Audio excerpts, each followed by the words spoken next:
Your life as the Dragonborn. You're hanging upside by your ankles in a freezing cavern, feeling the raw, biting wind of the Skyrim mountains howl through the cracks in the rock. The skin on your wrists is raw from the coarse hemp rope binding you, and the blood is rushing to your head in a rhythmic thumping that echoes in your ears. Just a few feet away, a massive frostbite spider is dragging its bulbous abdomen across the frozen stone. Its multi-jointed legs make a sickening cackling sound that vibrates right through your skull. You can smell the foul stench of its venom, a sharp odor that makes your eyes water in the dim light. Your hunting knife is slipped safely inside your left boot, but with your arms pinned tightly against your torso, it might as well be on the other side of Tamriel. Every muscle in your core screams as you try to swing your body upward to reach the knot. But the sudden movement catches the monster's attention. It turns its dripping mandibles toward you, emitting a wet hiss that freezes the breath in your throat.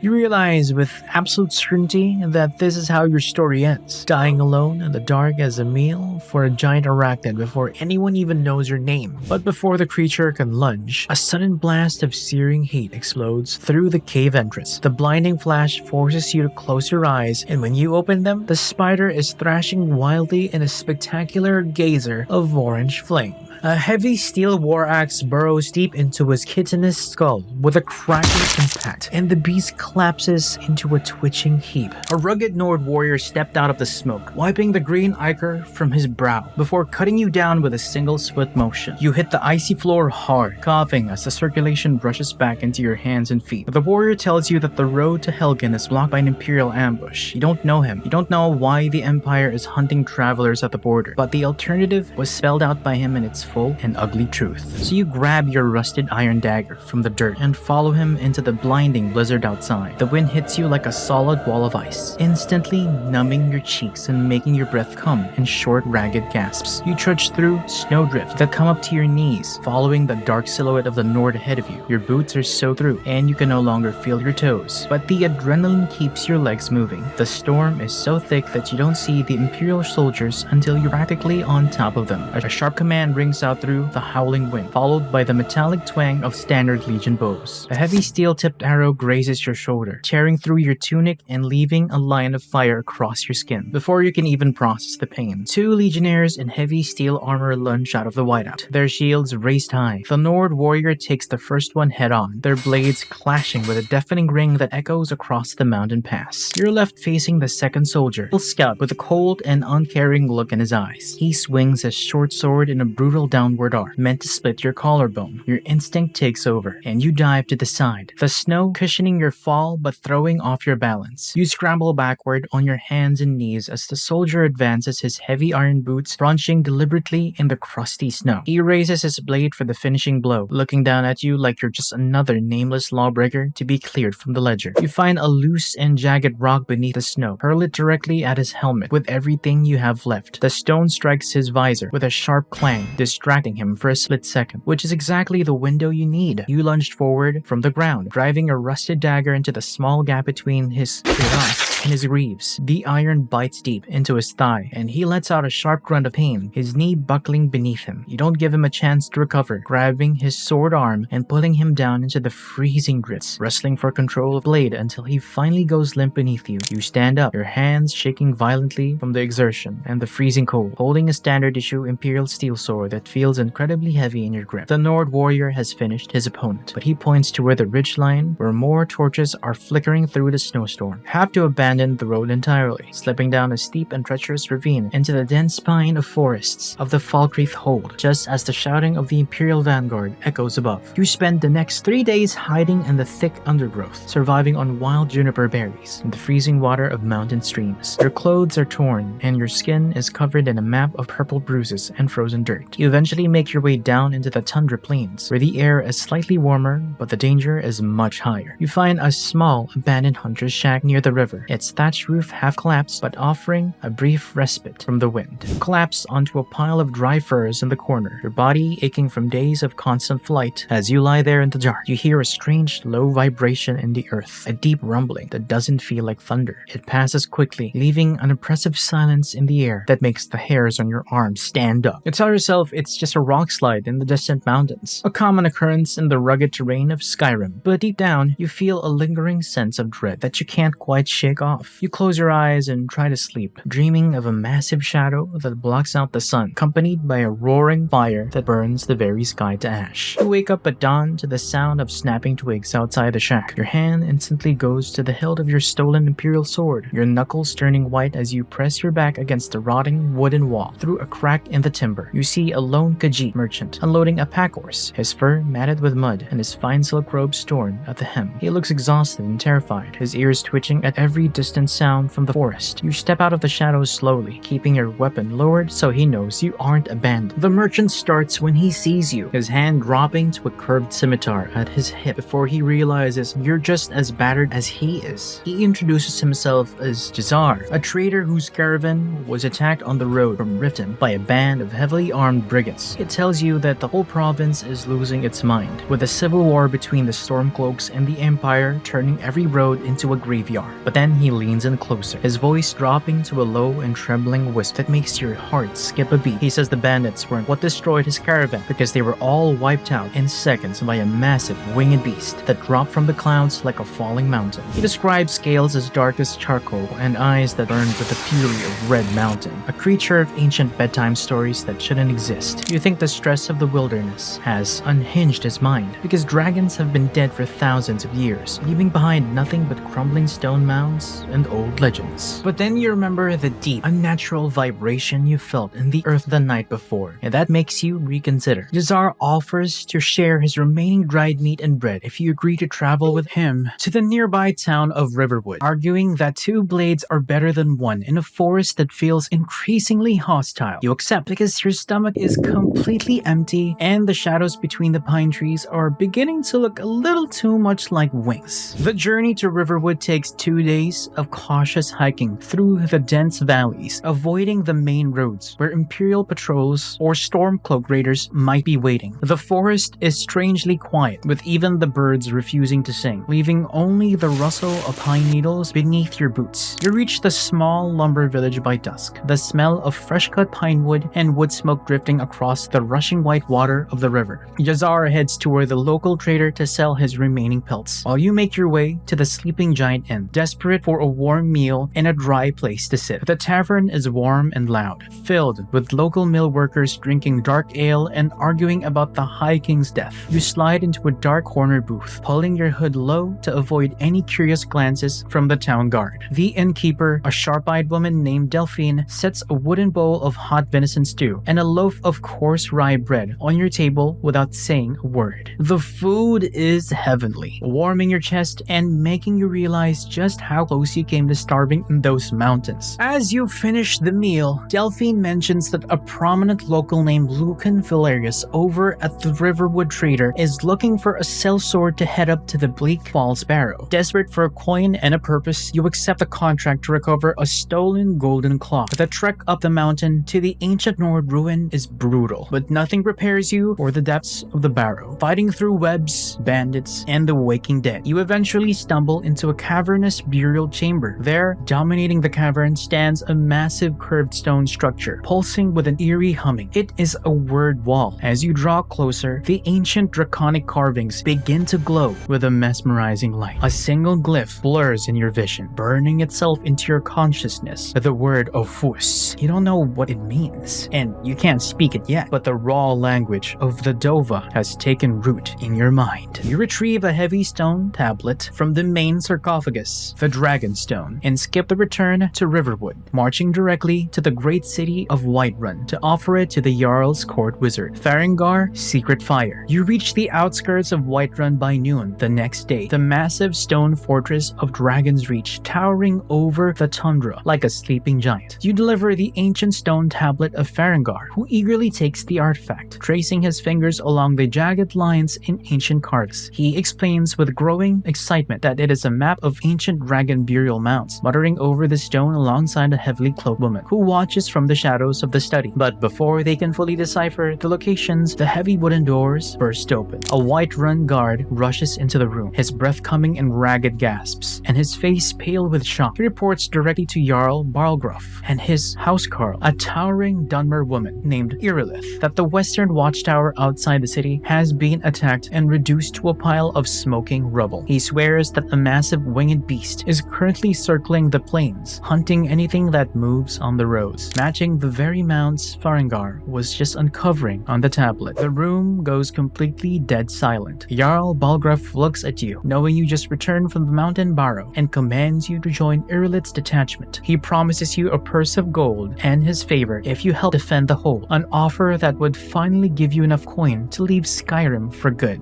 You nod your head, joining the rank of terrified guardsmen as they check their steel spears and bows and begin their march toward the smoking ruins of the tower. The watchtower is a scene of absolute devastation. The heavy stone blocks scattered across the dirt like a child's forgotten toys. The air is thick with the suffocating smell of burnt flesh and scorched earth, the heat still radiating from the blackened ground in shimmering waves. You find a few survivors huddled in the stone cellar, their skin blistered by fire and their minds completely broken by what they saw. Suddenly, a deafening roar shatters the sky, a sound so loud and powerful that it makes your teeth rattle in your jaw. From the dark clouds above, the dragon drops like a stone, its massive wings snapping open with a sound like a cracking sail. It hits the ground 50 paces away, the impact throwing you off your feet and sending a shower of dirt and gravel across your face. The beast is beautiful and terrifying all at once, its bronze scales shimmering with an unnatural light and its teeth as long as broadswords. It opens its massive maw and a torrent of pure, unadulterated flame engulfs a line of guardsmen before they can even raise their sheets. Their screams cut through the roar of the fire, a sound that triggers a primal panic in your chest, screaming at you to run and hide in the ruins. But Irilith shouts for the archers to hold their ground, and a volley of steel-tipped arrows flies through the smoke, bouncing off the creature's thick hide like pebbles. The dragon swings its massive tail, smashing a stone pillar into fragments that rain down around you. You scramble behind a fallen boulder, your heart hammering against your ribs like a trapped bird as the heat dries the sweat on your skin. You realize that arrows and spears won't kill this thing because it belongs to a world that doesn't care about human weapons. The dragon turns its yellow serpentine eyes directly toward your hiding place, its nostrils flaring as it prepares to unleash another blast of fire. You know that if you stay behind this rock, you'll be cooked alive in your armor within seconds. You draw your steel sword, your knuckles white, and you leap out from the shadow of the stone just as the flames erupt. The heat burns away your eyebrows and scorches the leather on your shoulders, but you push through the pain, driving your boots into the dirt as you charge the beast's flank. You leap onto its massive leg, using the rough, jagged scales as handholds as you scramble up toward its shoulder joint. The dragon thrashes wildly, trying to shake you off like an annoying insect, its sudden movements nearly throwing you into the path of its snapping jaws. You hold on with everything you have, your fingers bleeding as they catch on the sharp edges of its hide. You reach the base of its neck, and with a desperate two-handed swing, you drive your imperial blade deep into the soft tissue between its scales. The iron bites deep, and the beast lets out a screech of agony that nearly deafens you, a sound that vibrates through the metal of your sword and right into your bones. It rears back, its massive wings flailing, and hurls you through the air like a rag doll. You hit the hard ground 15 feet away, the breath exploding from your lungs as you roll through the dirt and ash. You lie there gasping, your vision spinning, and your body feeling like it was stepped on by a mammoth. The dragon stumbles forward, the wound in its neck pouring out a dark, steaming torrent of black-red mortal blood. It lets out one final choking roar before crashing into the dirt, its massive eyes clouding over as the life finally leaves its body. The remaining guardsmen emerge from the ruins slowly, their weapons lowered as they stare at the fallen monster in absolute disbelief. You manage to kill a dragon, a feat that hasn't been accomplished in an age since the last in a legendary line of heroes. As you stand up, the dragon's flesh begins to burn with a strange light, the scales dissolving into swirling currents of golden energy that rift into the air. The energy moves with a purpose, ignoring the guardsmen in the wind, circling around the carcass before rushing directly toward your chest. You try to step back, push the light away with your hands, but it passes right through your armor and into your skin like a warm wave. Your entire body convulses as the power enters your veins, a sensation that feels like your soul is being torn open and rebuilt from scratch. You feel the dragon's memories, its ancient victories, centuries, in its absolute certainty that it was born to rule the sky, all flooding into your mind in a fraction of a second. The stolen spark of draconic energy provides the cosmic fuel required to unlock the word sleeping in your mind since Bleak Ball's barrow. The pressure behind your eyes builds to a deafening crescendo, and the word force suddenly resonates with absolute clarity, ready to be spoken. The power hums beneath your skin, waiting to be properly unleashed. The guardsmen fall to their knees, staring at you with an expression of pure, unadulterated awe that makes you feel incredibly uncomfortable. They all start to echo a name that you've only heard in tavern songs in old Nord histories. They are calling you Dragonborn, the mythic hero who possesses the soul of a dragon and the power to shout the world into submission, the chosen one by the gods to save Tamriel from its end. As said in the prophecy, you feel overwhelmed by the sudden responsibility and pressure as the last hope for all of the realm's survival. But the true terror is only just beginning. The walk back to Whiterun is a blur, the guardsmen keeping a respectful distance behind you like you're a piece of volatile magic that might explode at any moment. You're led directly to Dragon's Reach, the great wooden hall of Jarl Balgruuf, where the scent of roasting meat and old wood smoke fills the air. The Jarl is sitting on his heavy oak throne, his face grim as he listens to Irilith's report of what happened at the watchtower. He looks at you with a mixture of respect and fear, a combination you've never seen on a ruler's face before. He names you Thane of Whiterun, presenting you with the enchanted axe of Whiterun, and assigning you a personal housecarl to guard your life. As you step out the district wooden doors of the palace and begin to descend the stone steps of the Cloud District, an earth-shattering boom echoes down from the highest peaks of the throat of the world. The sound is a single word, a thunderous cry that shakes the snow from the pine trees. Tovakin! The citizens pour into the streets, faces filled with anxiety as they look up at the mountain. The Jarl's words echo in your mind that the Greybeards, the ancient masters of the Way of the Voice, have summoned you to High Hrothgar. You leave Whiterun by nightfall, your purse heavy with gold, but your heart feeling like stone as you look toward the tower peaking. The next morning, you begin the long journey to the base of the mountain, passing through the golden plains and into the rocky foothills of the Rifthold. By dusk, you reach Ivarstead, a quiet settlement sitting directly at the foot of the 7,000 steps. The locals look at you with pity, warning you the ascent is treacherous. An old pilgrim named Klimek offers you a few gold pieces to carry his food supplies to the offering chest at the top, strapping the heavy burlap sack to your pack. You check your steel armor and take your first step onto the ancient frost-cracked stone pathway. The stairs wind up the sheer rock face in a dizzying series of switchbacks. The wind howling past the tree lines tries to push you into the abyss, your thighs burning with a dull ache as your breath turns to white mist. By the 3,000 step, the path narrows into a treacherous ledge, blanketed in thick snow and black ice. Suddenly, a low, gravelly growl echoes from the rocks above. A massive frost troll drops onto the path 20 paces ahead, its thick white fur matted with old blood, and its 3 yellow eyes fixed on your throat. The beast lunges forward, its jagged claws swinging in a brutal arc. You dive beneath the swing, rolling through the snow to the creature's side, and lash out with your steel sword. The blade cuts deep, drawing steaming blood, but the troll's unnatural regenerative power closes the wound almost instantly. It backhands you with a heavy fist. The blow strikes your chest plate with a sickening crunch, shattering 2 ribs and sending you flying into a snowdrift. Gasping for air, the taste of blood filling your mouth, you realize steel won't beat this beast. You close your eyes and reach deep into that heavy warmth in your chest, finding the ancient dragon soul sleeping in your veins. Opening your eyes, you look directly into the troll's yellow gaze and unleash the word burning in your throat. The shout explodes from your lips in a blinding wave of pure kinetic force. The blast strikes the troll full in the chest, lifting its 300-pound body off the ground and hurling it over the cliff edge into the white abyss below. You collapse onto your hands and knees, clutching your broken ribs as the adrenaline fades, binding your chest tightly with a scrap of cloth. You drag your feet through the final 1,000 steps until the heavy stone walls of High Hrothgar rise through the blizzard. You crawl to the iron-reinforced doors, striking the timber with your sword hilt before collapsing. You wake up inside a warm stone cell, smelling of old incense. An elderly monk kneeling beside your cot uses a soft healing light to soothe the pain in your ribs. He introduces himself as Master Arngir, the only member of the order who speaks with a mortal voice. He leads you into the great central hall where 3 other ancient monks, Bori, Einarth, and Wulfgar, stand around a blazing fire pit. Arngir explains that they will teach you the true way of the voice. But first, they must test your blood. The other 3 monks open their mouths, a resonant hum vibrating the stone floor as they channel their breath to conjure shimmering, ethereal targets of spiritual energy. Arngir tells you that because you already possess Fus, they are revealing the second word of power, Ro, meaning balance. You look down at the glowing draconic runes, and the letters instantly burn into your memory, drawing the power into your chest. You aim at the phantom targets and unleash the double word shout. The kinetic shockwave violently shatters the spiritual projection into dissolving burst of blue light, blowing back the monks' heavy hoods. The masters nod in silent approval. With a dragon crisis unfolding rapidly, there is no time for long training. In a single afternoon, they drill your control and bestow the first word of whirlwind spirit, Wuld, allowing you to dart across the stone courtyard faster than a hawk. Before sunset, Arngir calls you forward for your final trial, retrieving the ancient horn of Jurgen Windcaller, the founder of their order, from his tomb in the treacherous swamps of Hjalmark. You pack your belongings, strap on your repaired armor, and head down the mountain into the damp gray marshes of the north. You reach the entrance of Ustengraf by dusk, a crumbling stone barrow sinking into the black mud, pushing open the moss-slick iron doors. You descend a long stone staircase into dead silence. You light a torch, drawing your sword as you step over the fresh bodies of several bandits, their flesh torn by clean, deep cuts. Deep within the catacombs, a dry, rattling sound echoes from the darkness. From the burial niches, 3 skeletal Draugr step into the light, their eyes burning with malevolent blue fire. The lead warrior lunges with a rusted greatsword, shattering your torch and plunging the corridor into shifting twilight. You parry the blow, the jarring impact vibrating up your arm, and kick the skeleton back, but the other 2 press the attack. An iron blade cuts through your gauntlet, leaving a burning gash across your forearm. You scramble backward into a wide subterranean cavern, backed against a stone altar. A dozen more blue eyes light up in the darkness. You are completely surrounded, feeling a sudden burning rage cut through the panic. You draw air deep into your lungs and unleash the words of force you mastered on the mountain. The shout explodes from your throat as a violent, invisible sonic boom. The transparent shockwaves ripples through the cavern, lifting the Draugr clean off their feet and smashing them against the stone walls into piles of dust and fragmented bone. You make your way to the final chamber, where Jurgen Windcaller's stone sarcophagus rests, but inside the offering chest, the ancient horn is missing, replaced by a neatly folded piece of parchment. Your heart drops as you read the note. It is signed by a friend who instructs you to rent the attic room at the Sleeping Giant Inn in Riverwood. Realizing with sickening clarity that you have been followed, you crumble the parchment and head back to the valley. 3 days later, your armor covered in swamp mud and your arm bound in a bloody rag,